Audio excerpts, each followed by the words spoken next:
안녕하세요. 30대 아기 엄마입니다. 저는 결혼 후 타임슬립을 한 것 같은 느낌을 받았어요. 조선시대 여자들은 아마 이렇게 살았겠지 싶은 마음으로 하루하루를 살았죠.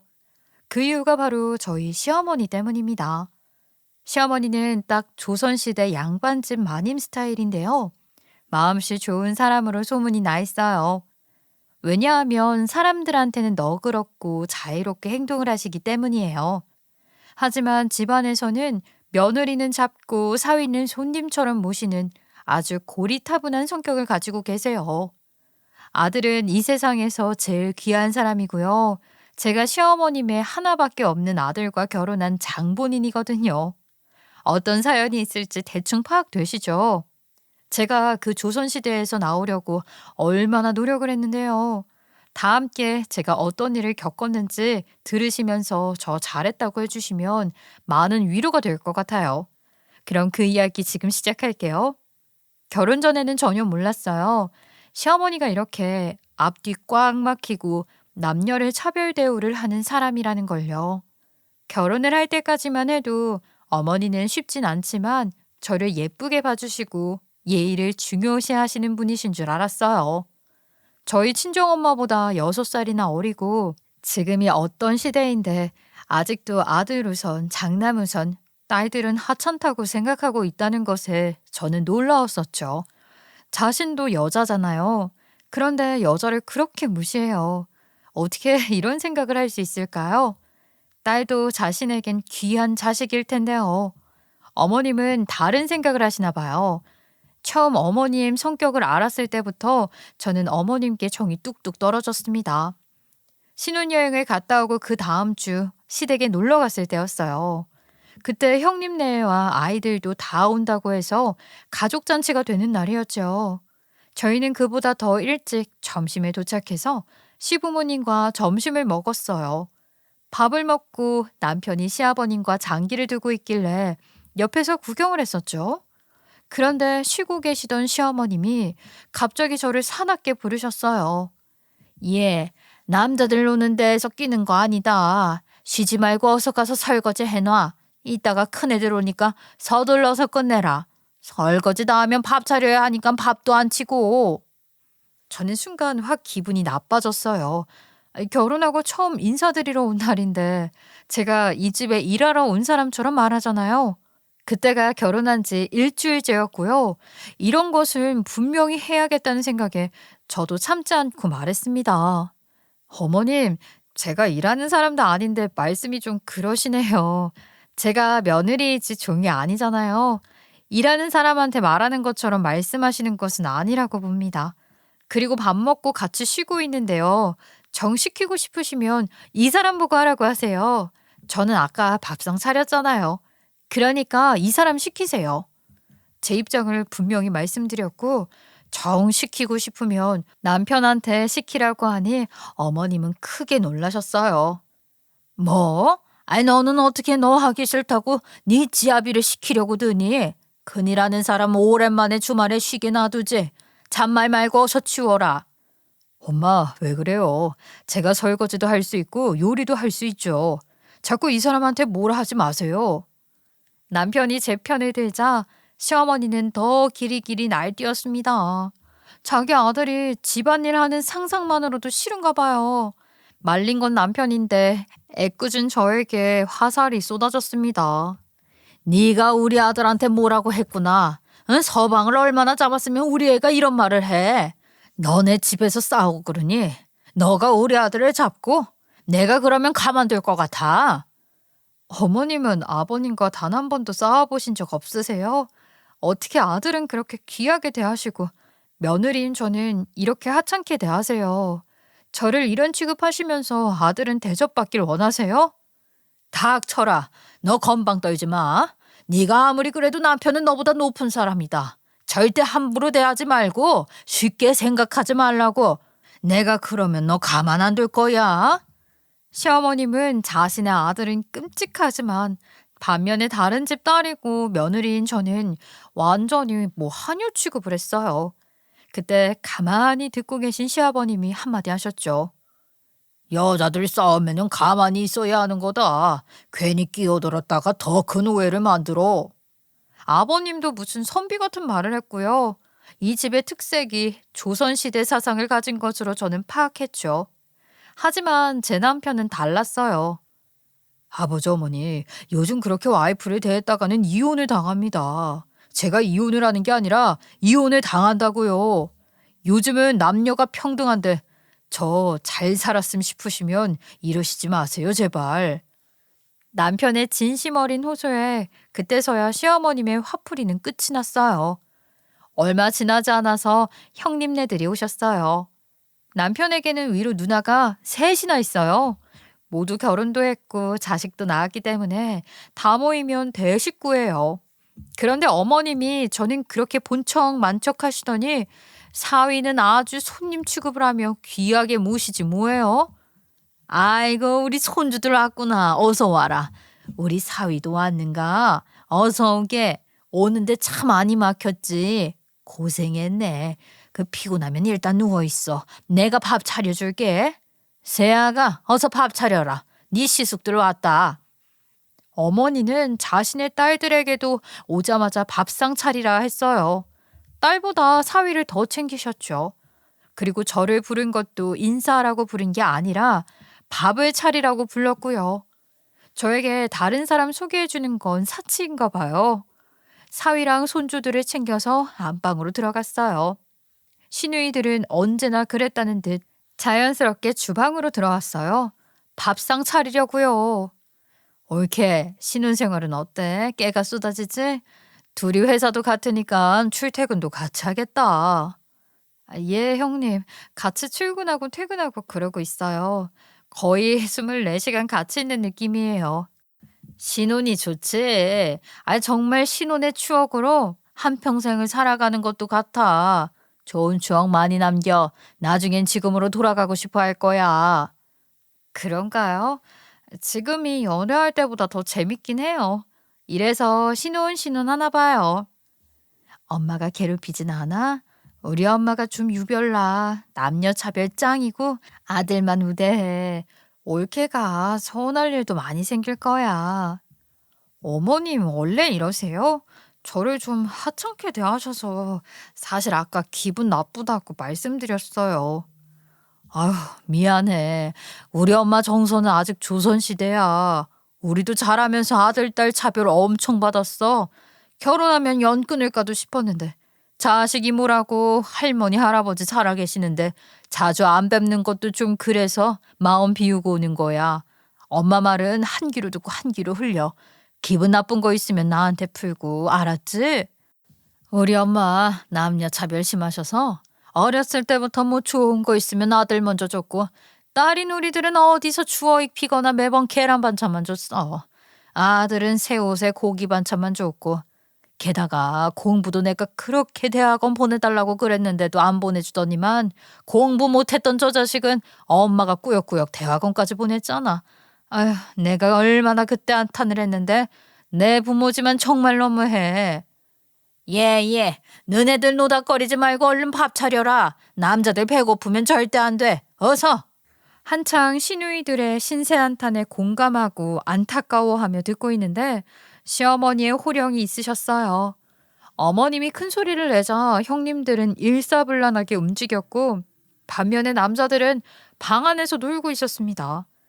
그동안 저도 주변에서나 커피앤톡에서나 시댁들 이야기 많이 들어봤지만 이렇게 고리타분한 옛날 마인드의 시어머니는 처음 봤어요. 차별 대우받으면서 자란 형님들이 불쌍했어요. 항상 눈치를 많이 보고 자존감도 낮아 보였거든요. 이런 가정 환경에서 자랐으니 성격이 저럴만도요. 저는 이곳에서 무시받지 않고 살려면 정신을 똑바로 차려야겠다는 생각이 들었습니다. 형님들과 식사를 차리고 온 시댁 가족이 둘러앉아 맛있게 밥을 먹었어요. 식사가 다 끝나고 상을 치울 때였죠.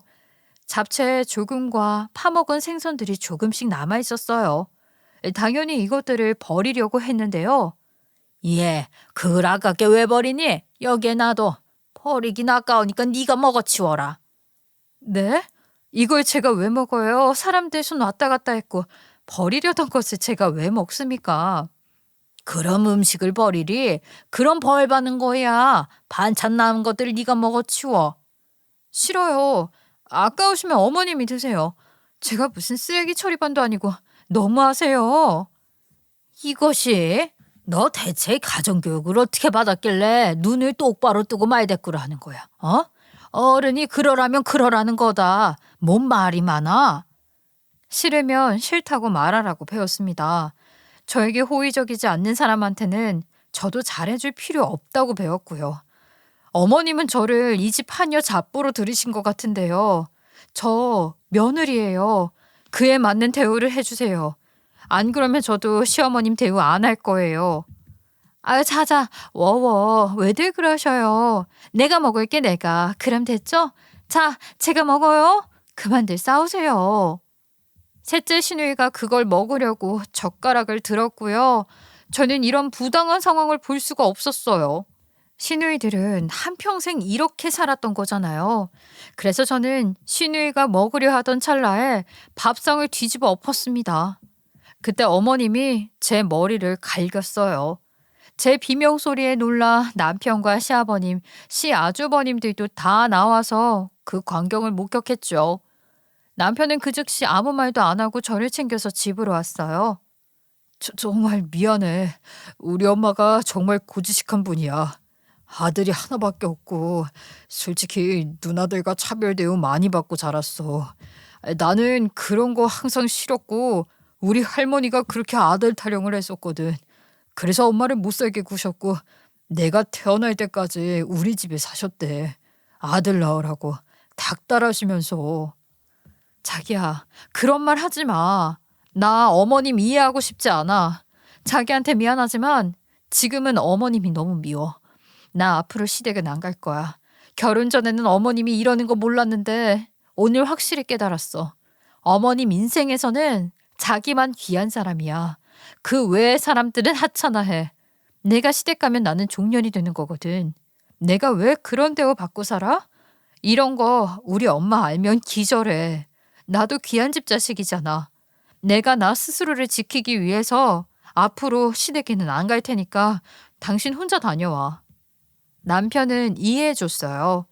결혼하고 처음 간 시댁에서 맞고 온 사람은 들어보질 못했어요. 너무 화가 나고 억울해서 주말 내내 누워서 울었어요. 너무 속상하지만 집안일이라 어디에 말도 못하고 정말로 답답했습니다. 그로부터 시댁과 저는 연을 끊었어요. 남편이 혼자 시댁에 가자 시어머님은 또 저를 질타하려는지 불이 나게 전화를 하셨고요. 전 아무리 해도 받지 않았습니다. 시누이들도 번갈아 가며 전화를 해왔지만 저는 꿈쩍도 하지 않았어요. 자기 팔자 자기가 만든다는 말처럼 제 팔자 시댁 때문에 꼬이지 않게 제 스스로 저를 챙기려 했습니다. 시댁 생각만 해도 치가 떨렸고 가슴 속에서 불구덩이가 올라오는 것 같아요. 안 보고 안 가는 게 답이라는 생각에 어머님 전화번호도 차단을 시켰죠. 그러던 어느 날 저는 임신을 했어요. 남편도 저도 모두 예상치 못한 선물을 받은 것처럼 좋아했고요. 바로 친정엄마한테 알렸어요. 아유, 축하해. 우리 딸 첫애 가질 때가 제일 행복한 거야. 정말 축하해. 몸 조심하고 음식도 조심해. 그렇다고 너무 집에만 있어도 안 돼. 알았지? 알지. 어차피 출퇴근해야 해서 매일 출퇴근으로 운동을 하네요. 엄마는 건강 괜찮아? 나야 똑같지. 엄마 걱정하지 말고 행복하게 신혼생활 잘해. 엄마는 무슨 일 있으면 연락할 테니까 밥 잘 챙겨 먹고. 알았지?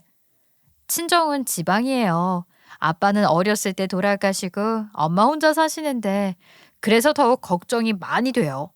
엄마는 항상 씩씩하게 혼자 일도 하시고 잘 생활하시죠. 저를 걱정시키게 하는 일 전혀 하지 않으시고요. 오히려 자식한테 더 해주려고 하시는 분이세요. 그런 엄마를 보고 자라기에 모든 부모가 그런 줄로만 알았습니다. 아닌 부모가 있다는 것에 더욱 놀랐죠. 엄마의 축하 속에서 정말 행복했어요. 남편이 시댁에도 말했는지 시누이들도 꽃이며 음식이며 저희 집으로 보내줬어요. 모두들 감사했고 아이를 잘 품어야겠다는 생각이 강하게 들었죠.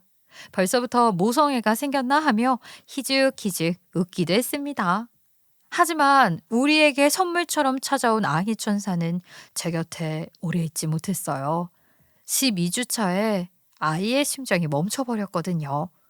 그동안 아이로 인해 행복에 젖어 있었고 임신에 대해 전혀 무지한 상태에서 첫 아이가 이렇게 가니까 너무도 슬펐어요. 그 슬픔은 꽤 심했습니다. 휴가를 내고 수술을 하고 집에 누워 있었어요. 남편도 같이 휴가를 내고 제 옆을 지켰는데요. 시어머님이 말도 없이 저희 집에 오셨어요. 한솥 소고기 묵국까지 끓여서요. 웬일인가 싶었죠. 저는 일어나지 않고 계속 누워 있었는데 힘든 일 겪은 며느리에게 어머님은 호통을 치셨어요. 애 흘려보낸 게 뭘 잘했다고 누워서 처울고 있어. 일어나서 밥이라도 먹어라. 엄마, 이 사람한테 왜 그렇게 말하세요? 가뜩이나 힘든 일 겪어서 괴로워하고 있는데 엄마는 안쓰럽거나 안타까운 마음 안 드세요? 너 어떻게 엄마한테 이렇게 말할 수가 있어? 네가 어떻게 결혼하고 어쩜 이렇게 사람이 달라질 수가 있니? 내가 너를 어떻게 키웠는데 네 부인이 이러라고 시키디? 부모한테 대들라고? 부인하고 이혼은 할 수 있지만 부모하고는 절대 헤어지지 못하는 법이다 너. 어떻게 네가 네 부인을 먼저 생각한단 말이냐? 와이프랑 평생 행복하게 살라고 결혼시킨 거 아니었어요?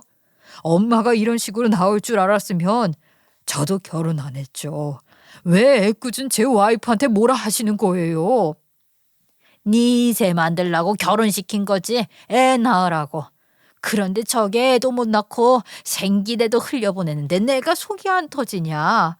그래도 나는 저것도 며느리라고 국 끓여왔지. 저거는 나를 시어머니라고 생각은 하냐.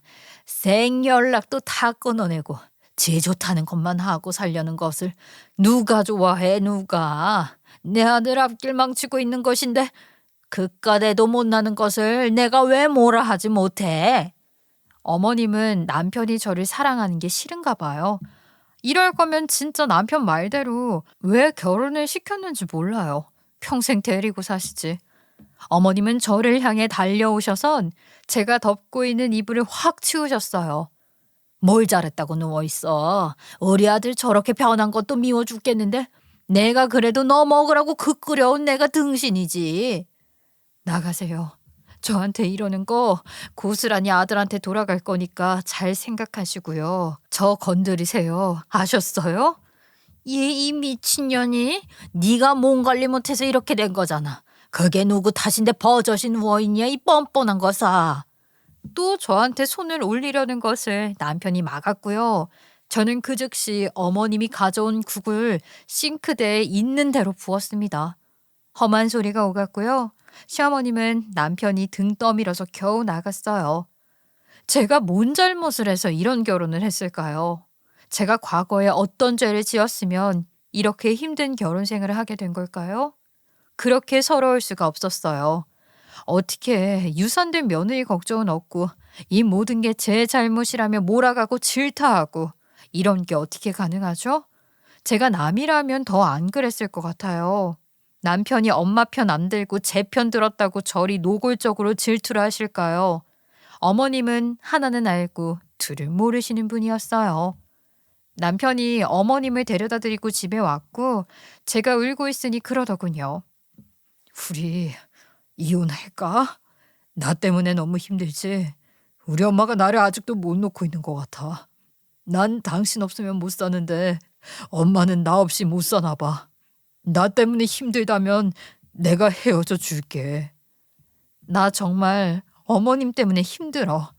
당신 앞에서 이런 말하기 힘들지만 어머님 진짜 이상한 사람이야. 그래, 인정해. 우리 엄마 진짜 이상한 사람 맞아. 아니다. 난 당신하고 헤어질 수 없어. 그럼 내가 죽겠어. 그냥 우리 엄마 보지 말고 살자. 내가 대신 미안해. 우리 부부는 여행을 갔다 와서 마음을 다잡았어요. 그리고 나서 남편도 시댁에 말을 했대요. 자꾸 저를 건드리면 자기도 어머님과 연 끊는다고요. 당연히 시어머님이 노발대발했고 자꾸 저희 집에도 찾아오셔서 저희는 한동안 집에 들어오지 않았어요. 어머님을 피하기 시작했죠. 어머님도 그때부터 저희를 놓으셨는지 안 오셨어요. 그렇게 몇 달이 흘렀죠. 그런데 그 해가 안 좋았던 해인지 또 청천벽력같이 안 좋은 일이 일어났습니다. 자기야, 나 회사에서 주재원으로 뽑혔대. 너무 잘 됐지. 외국으로 가면 우리 집에도 가지 않아도 되고 좋을 거야. 우리 같이 가자. 남편은 일부러 회사에서 뽑는 주재원에 지원을 했어요. 이유는 당연히 시댁에서부터 저를 시달리게 하지 않기 위해서고요. 외국에 가서 살면 자기 본가와 멀어질 테니 스트레스를 안 받을 수 있기 때문에 주재원에 지원을 했대요. 그런데 저는 반가운 소식이 아니었습니다. 자기야, 내일은 어떻게 하라고? 나는 뽑히지 않았어. 나도 일하는 사람인데 어떻게 당신만 믿고 가? 당신 혼자 가. 나는 내 할 일 해야지. 무슨 소리야? 내가 당신 때문에 일부러 주재원 신청한 거야. 우리 외국에 나가 살다 오자. 엄마 옆에 살면 괴로워져. 당신이 회사 그만두면 되잖아. 나 시댁이 일보다 중요하진 않아. 내일을 내팽개치고 시댁으로부터 도피하고 싶은 생각도 없고.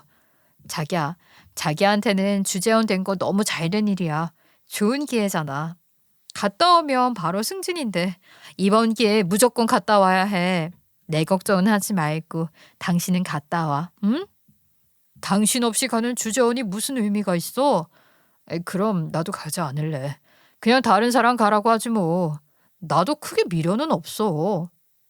남편은 제가 같이 외국 생활하러 가지 않는다고 하니 자기도 안 갈 거라고 어렵게 얻어낸 주재원 기회를 날리려고 했어요. 하지만 이거는 무조건 가야 했죠. 갔다 오기만 하면요, 승진도 하고 그만큼 대우도 받는걸요.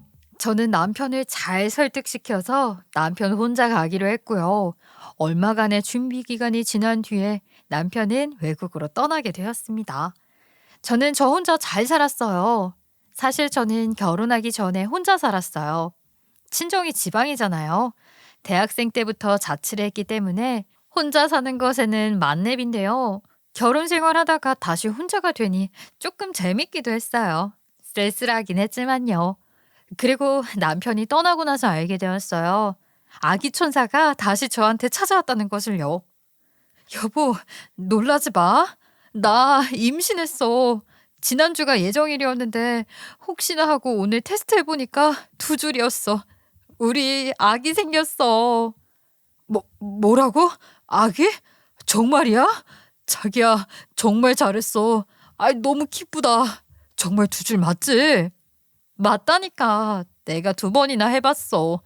예상치 못했던 거라 나 너무 떨리고 기뻐. 우리 함께 있으면 정말 좋았을 텐데. 이런 날 내가 옆에 있어줘야 하는데 곁에 못 있어줘서 미안해. 그런데 너무 행복해. 그럼 몇 주야? 한 5주 정도 된 것 같아. 자기야, 나 지금 어느 때보다 행복해. 우리 아기 낳을 때는 꼭 와. 알았지? 당연하지. 와, 우리 아기 빨리 보고 싶다. 자기야, 정말 잘했어. 너무 기특해. 정말 예뻐 죽겠다. 고마워. 정말 많이 고마워. 임신 소식에 너무 행복했어요. 남편도 뛸 듯이 기뻐했고요. 어떻게 이럴 때 아기가 찾아왔을까요? 엄마 외롭지 말라고 함께 해주기 위해서 우리 아기가 찾아온 것 같았어요. 혼자 있지만 둘이 있는 기분이었죠. 임신을 했지만 뭐 일상이 크게 달라지진 않았어요. 임신한 채로 회사를 계속 다녔고요. 오히려 더 열심히 일했던 것 같아요. 의욕이 더 샘솟았죠. 전보다 더 활기찬 생활을 이어갔고 위험한 기간이 지나고 안정기로 접어들면서부터는 몸이 무거워졌지만 마음은 어느 때보다 더 행복했어요. 엄마는 첫째 임신 기간 때가 제일 행복했었다고 했는데요. 그걸 많이 느끼고 있었어요. 이런 게 정말 행복이구나 싶었습니다. 행복을 누리고 즐기고 있을 때 시련은 또 찾아왔어요. 어느 날 갑자기 저희 집으로 시어머님이 찾아오셨습니다. 연락도 없으셨고요. 제가 퇴근하고 오기를 한참 기다리셨는지 다리를 두드리며 계단에 앉아 있으셨어요. 이제 오니 네가 하도 전화를 안 받아서 내가 왔다. 혼자 사니깐 좋디. 서방은 외국 보내고 따라가서 내조할 생각은 안 하고 여자가 밖으로 돌아다니기만 하니 꼴 사납구나. 문 열어라. 할 말 있어서 왔다. 어머님은 첫 마디부터 화셨죠. 어머님을 보는 것만으로도 화가 나서 심장이 쿵쾅쿵쾅 뛰고 열이 올랐어요.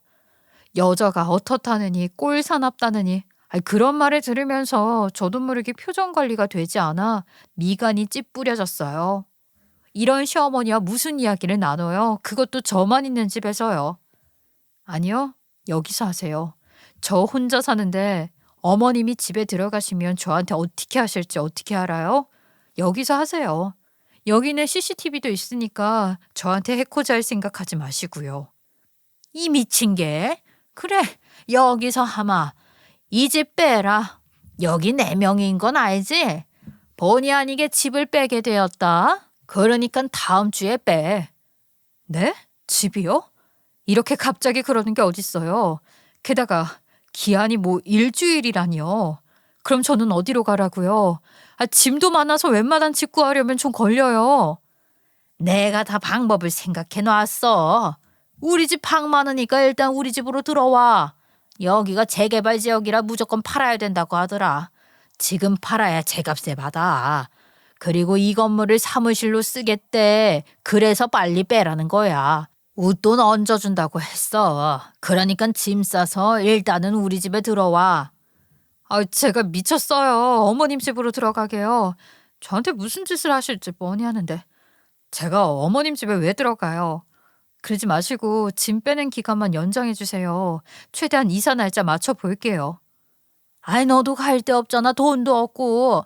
어차피 애 낳을 때면 네 신랑 오니까 그때까지 우리 집에서 살고 몸 풀고 나가면 되지. 그때 네 신랑이랑 다른 집 알아봐라. 내가 이 집 판돈 줄 테니까. 그 당시 제가 살고 있는 집은 시어머니의 명의의 작은 빌라였고요. 대로변에 있었어요. 이곳이 예전부터 재개발 지역이라고 하긴 했지만 재개발이 어디 쉽겠냐며 계속 지켜보고 있었는데요. 그때서야 확정이 났다고 합니다. 지역인들의 이주가 시작되었고 어머님은 이참에 높은 가격에 팔고 싶으셨어요. 하필 아들도 없고 며느리 혼자 있으니 더 집 빼기가 쉬웠겠죠. 하지만 문제는 저였어요. 저도요, 이 집을 빼면 진짜 갈 데가 없었거든요. 친정은 지방이라 출퇴근을 할 수 없었고요. 당장에 오피스텔 정도야 갈 수 있겠지만 이 많은 짐들을 가지고 들어갈 데가 없었어요. 제대로 된 집을 구해야 하는데 일주일은 너무 빠르잖아요. 제가 어머님이랑 같이 살 수는 없을 것 같아요.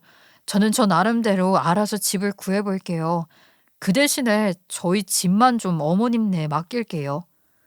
예, 나는 임신한 사람은 건지지 않어. 들어만 와. 빨래도 밥도 모두 내가 차려줄 테니까. 너 몸도 허약한데 또 애 흘려보내면 어떡하니? 귀하게 얻었으면 귀한 대접을 해줘야 해. 그러니까 들어와라. 걱정 말고. 내가 이삿짐 센터도 다 예약해놨어. 그때 번뜩 좋은 생각이 났습니다. 시어머님은 절대 바뀔 사람이 아니에요. 그건 제가 장담하지요. 미리 말씀드릴 순 없지만 논개가 자신의 목숨을 바쳐서 나라를 구한 것처럼 저도 제 인생을 구하기 위해 시댁에 들어갔습니다. 정말이세요? 저 정말 심기 불편하게 하면 확 어디로 도망가 버릴 거예요? 저도 별 수 없으니까 어머님 집으로 가는 거예요. 일주일 안에 이 짐들 다 들고 이사 갈 수 있는 집을 못 구하니까요. 알았어. 알았다니까. 절대 안 그럴 거니까 몇 개월만 참아라. 우리 아들 오면 바로 집 사게 해줄 테니까 그때는 명의도 너희로 돌려줄 테니까 기다려봐라. 알았지? 어머님은 안도하며 가셨어요. 그렇게 미워 죽겠는 며느리를 이렇게 잘해주시려고 하실지 의심이 들었지만 시댁으로 들어가기로 결심했습니다. 갑작스럽게 이사를 준비하게 되었고요.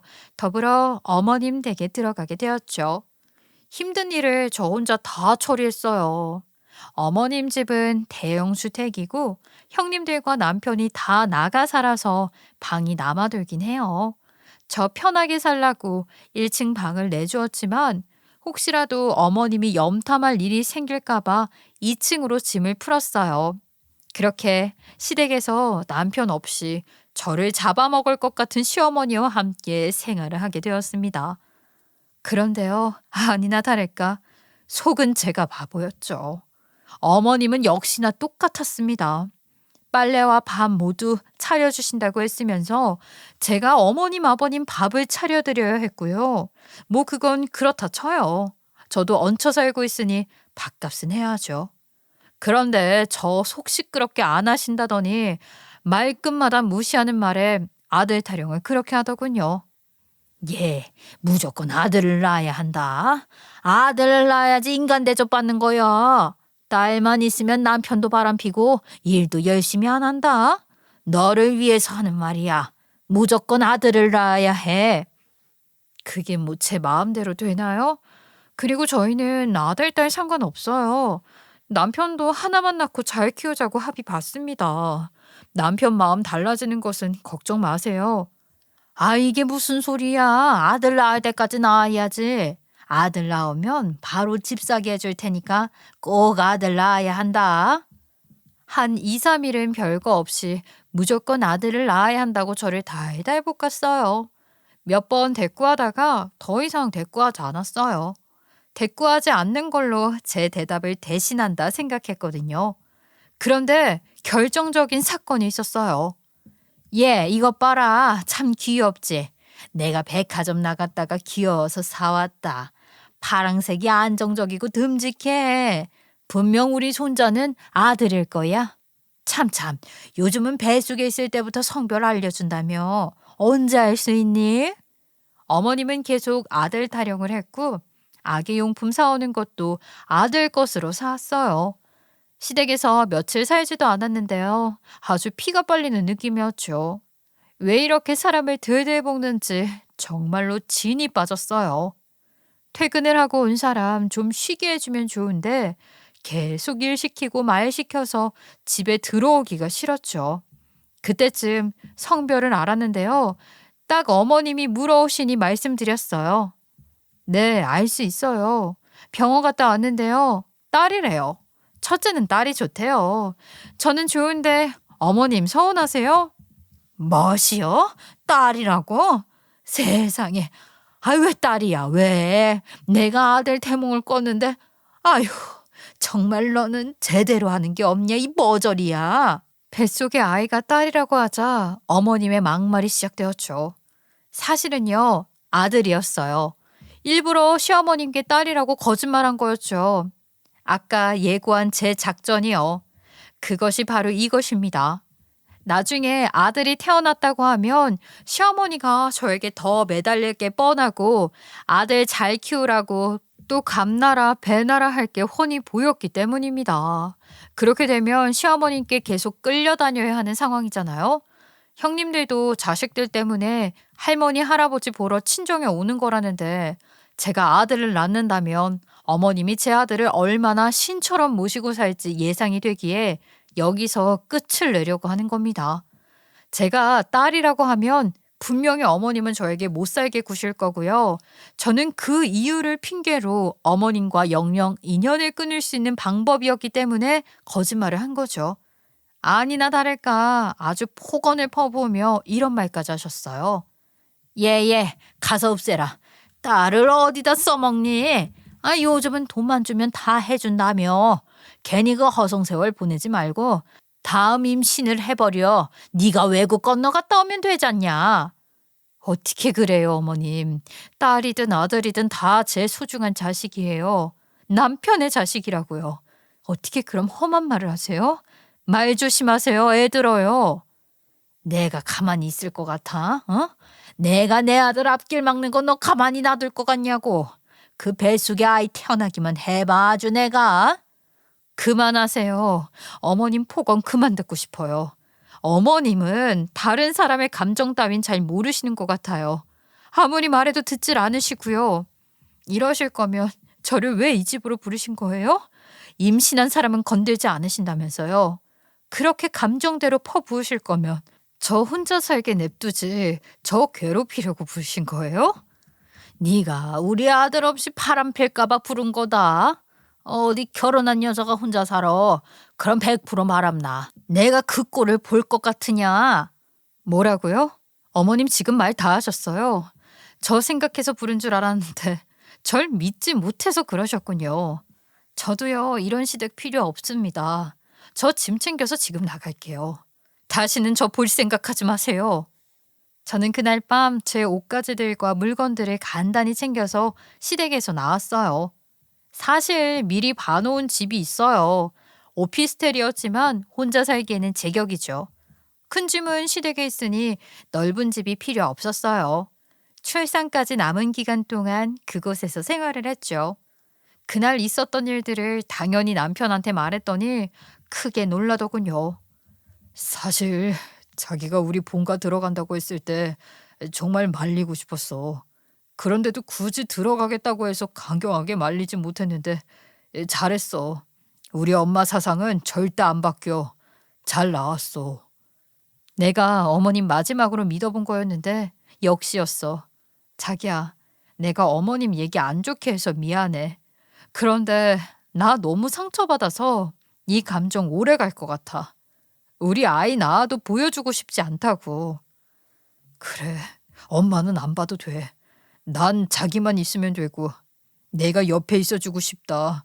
미안해, 나 혼자 여기로 와서. 아니야, 미래를 보면 자기가 지금 희생하고 있는 거야. 얼른 돈 많이 벌어서 우리 아이 잘 키워야지. 남편과의 애정전선은 변함없었어요. 남편은 한결같이 자기 엄마를 나무랐고 보지 말자는 말을 많이 했습니다. 저 역시 그랬고요. 시댁에 나와 저 혼자 오피스텔에서 살며 아이를 잘 품어냈습니다. 출산을 며칠 앞두고 남편이 한국으로 들어왔어요. 대망의 출산일이 되었죠. 당연히 시어머니는 저 출산할 때 안 왔어요. 기대도 안 했지만요. 20시간 진통 끝에 아이를 낳았는데 뱃속에서 나오자마자 제 가슴에 안겨주는데 감격의 눈물을 흘렸어요.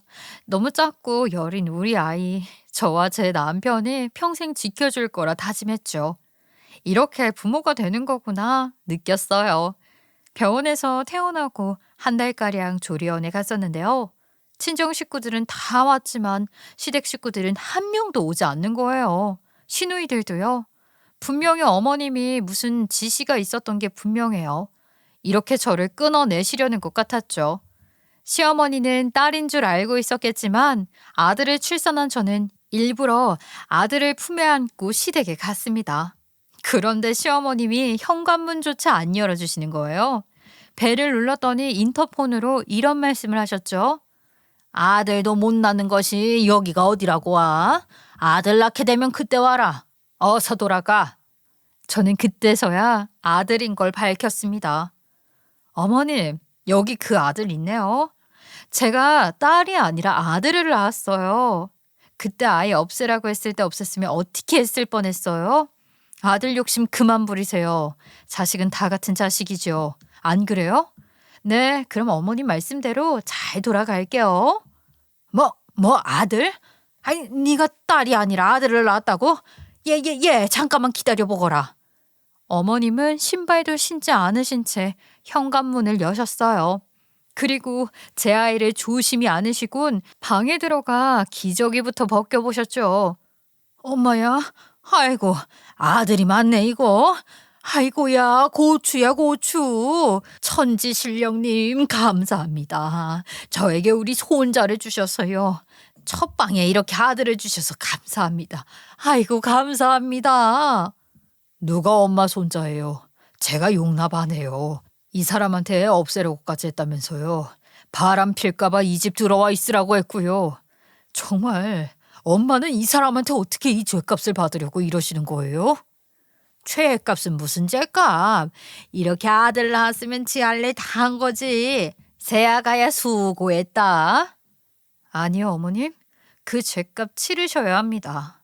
제가 여기 왜 왔겠어요? 우리 아이 보여주고 돌아가면 어머님이 눈에 밟히셔서 궁금해 하시겠죠? 그래서 온 거예요. 앞으로 우리 아이 보실 일은 없으실 거예요. 아니, 뱃속에서 없애라고까지 한 사람이 앞으로 어떤 일을 더 할지 어떻게 알아요? 저 못 믿으시니 자기 자식처럼 키울 테지요. 저는 그 꼴 못 봅니다. 제 자식한테 할머니라는 사람의 폭언 듣게 하면서 자라게 하기 싫고요. 자식된 도리로 포장해서 오늘은 손자 보여드리는 것이니까 남은 평생 손자 그리워하시면서 자신의 죄 반성하면서 사세요. 저와 남편은 아이를 조심히 들어 일어났어요. 그때서야 어머님은 자신의 죄를 반성하는 건지 뭔지 눈물 흘리시면서 저희를 붙잡았지만 폭언은 계속되었습니다. 저는 아랑곳하지 않고 신발 신고 현관문을 열고 밖에 서 있었어요. 네 놈들 거기 못 써? 니네가 부모 없이 잘 살 수 있을 것 같아? 내가 괜히 그래? 내가 괜히 그러냐고. 나도 이렇게 살았어. 니깎게 우리 아들을 어떻게 깨어냈길래 이래? 어떻게 우리 아들이 이래? 그만하세요. 우리 아들도 듣습니다. 그리고 엄마 아들도 앞으로 이 집에 찾아오지 않을 테니까 그런 줄 아세요. 남은 평생 아들 없이 사시라고요. 아이고 내 팔자야. 아이고 내 아들아. 안 돼. 가지 마라. 가지 말라고. 어머님은 고래고래 소리를 지르시다가 숨이 넘어갔어요. 과호흡이 오셨는지 숨을 못 쉬고 쓰러지셨죠. 저도 꽤 심각한 상황인 것 같아서 안을 들여다봤지만 남편은 뒤도 안 돌아보고 나왔어요. 여보, 근데 어머님 쓰러지신 거 아니야? 얼른 119에는 전화해야지. 이러다 무슨 일 나겠어. 집에 아버지 계시니까 아버지가 하실 거야. 한평생 방관자셨어. 이제 나서서 처리하실 때가 왔어. 아버지 손에 엄마 목숨이 달려있는 거야. 가자. 난 이제 확실히 마음 정했어. 남편은 비장한 표정으로 시댁에서 나왔고요. 저희는 제가 살고 있었던 오피스텔로 갔습니다. 그리고 다행히 남편이 한국에 와 있는 한 달 동안 집을 구했어요. 시댁과 아주 멀리 떨어진 곳이었고요. 회사와는 가까웠죠. 그곳으로 다음 주에 들어가기로 했습니다. 어머님이 병원에 가셨는지 남편 핸드폰으로 형님들께 전화가 왔어요. 너 엄마 쓰러진 거 알아? 무슨 일이 있던 거야? 지금 거기 병원이니까 얼른 와. 나 안 가. 내 가족 건드리는 사람 나 이제 2번 다시 안 봐. 그러니까 엄마가 죽든 말든 나한테 전화하지 마. 그게 무슨 말이야? 무슨 일이 있었던 거야? 엄마 지금 응급실이래. 아버지가 울먹이면서 전화 왔다고. 꽤 심각한 상황 같아. 그럼 장례식 할 때 불러. 그전에는 엄마 안 본다고. 그리고 누나, 우리 와이프 출산한 거 알아? 엄마가 도대체 뭐라고 했길래 아무도 안 와봐. 뭐? 출산을 했다고? 아니, 엄마가 애 없앴다고 그랬는데. 세상에, 안 없앴던 거야? 아니, 우리 엄마 미친 거 아니니? 혹시 딸이야? 아들이야. 딸이라고 했더니 없애라고 난리를 쳤었대. 그것도 나 없는 사이에. 아이, 우리 와이프가 그런 수모를 당했어. 그런데 그런 엄마를 어떻게 다시 봐? 나는 내 가정이 우선이야. 엄마 지금 안 보고 싶어. 누나가 가봐. 그래, 내가 뭐라 할 말이 없다. 정말 우리 엄마 왜 그럴까? 엄마 미워할 만해. 내가 가볼게. 옳게 잘 지켜주고 있어. 남편은 살짝 울먹였어요. 마음이 괴롭겠죠. 그런 남편을 등 뒤에서 안아주며 아무 말 하지 않았습니다. 하지만 남편은 바로 힘을 내더군요. 시댁이 비워져 있는 틈을 타서 저희 짐을 모두 다 빼서 보관 이사를 했어요. 이삿짐 센터도 미리 불러놨더라고요. 남편은 진작부터 준비를 하고 있었나 봅니다. 며칠 뒤에 시어머님은 회복되셨는지 다시 남편한테 전화가 왔고요. 한동안은 난리를 치며 남편과 싸웠는데 남편의 한마디가 뼈를 때렸나 봅니다. 엄마가 가장 무서워하는 게 내가 어떻게 되는 거잖아요. 자꾸 이러시면 외국 가서 영영 돌아오지 않을 거예요. 하나밖에 없는 아들 지금부터 안 보고 살고 싶으면 계속 이렇게 나오세요. 나는 엄마한테 하나도 미련 없으니까. 그렇게 애지중지했던 아들이 앞으로 안 보겠다고 하자 어머님도 뭐 충격이 꽤 컸나 봐요. 입원했는데도 한 번도 가보지 않은 것도 충격이셨을 겁니다. 시누이들은 자신의 엄마가 한 일에 대해 서로 미안하다면서 대신 사과를 했고요. 저희 아들도 살뜰히 봐줬어요. 딱 시어머님만 빼면 평화롭고 완벽한 가족이었죠. 저는 육아휴직을 장기간 했고 남편에 따라 외국으로 건너갔어요. 그곳에서 몇 년간 살다가 다시 한국에 왔고 여전히 저와 남편은 시부모와 연을 끊고 살고 있고요. 하지만 형님들은 좋아서 종종 만나고 있습니다. 넷이 만나면요, 마치 네 자매인 듯 폭풍 수다가 이어졌어요. 형님들도 제 남편이 자신의 엄마한테 하는 것 보더니 점차 만남을 줄여가더라고요. 난 사실 내가 자식이니까 부모가 나한테 어떻게 하든 잘해야 한다고 생각했어. 그런데 아닌 것 같아. 내 자존감 깎는 사람? 나도 더 이상 만나기 싫더라. 엄마랑 정리하려고. 나도 언니랑 같은 생각으로 자주 안 보러 가니까 오히려 엄마가 더 집착하더라. 한평생 아들 아들 하며 살았다가 나이 들어서는 딸 하는 이유가 이것인 것 같아. 그래서 그랬구나. 언니들이 엄마랑 거리를 두려고 하는 게 엄마도 느꼈는지 엄마가 나까지 떠나면 안 된다고 계속 집으로 오라고 했었어. 미안하다고 딸이 최고라는 걸 이제야 느꼈다고 그러셨다니까. 형님들도 고생 많으셨어요. 이제는 어머님의 구속에서 벗어나서 좀 자유롭게 사셨으면 좋겠어요. 그렇게 사시길 또 응원할게요. 시어머님의 최후는 애지중지 키워왔던 아들이 아닌 딸들이 함께하고 있네요. 얼마나 미안해 하실까요? 그 어린 딸들에게 몹쓸 짓 많이 했는데 그 상처가 하루아침에 없어질 것도 아니고요. 그런데 생각이 이제라도 바뀌어서 다행이라 생각해요. 시어머님이 남은 인생은 좀 정상적인 사고로 사셨으면 합니다. 제 사연은 여기까지고요. 저도 제가 겪었던 일들 쓰면서 아직 아물지 않은 상처가 있어서 따끔따끔하기도 했어요. 아직도 괜찮지 않나 봐요. 자라나는 천진난만한 우리 아들 보면서 힘을 내야겠죠? 혹여 여러분들도 부당한 일을 겪게 되신다면 저처럼 잘 헤쳐나가시길 바라고요. 제 사연 끝까지 들어주셔서 감사합니다.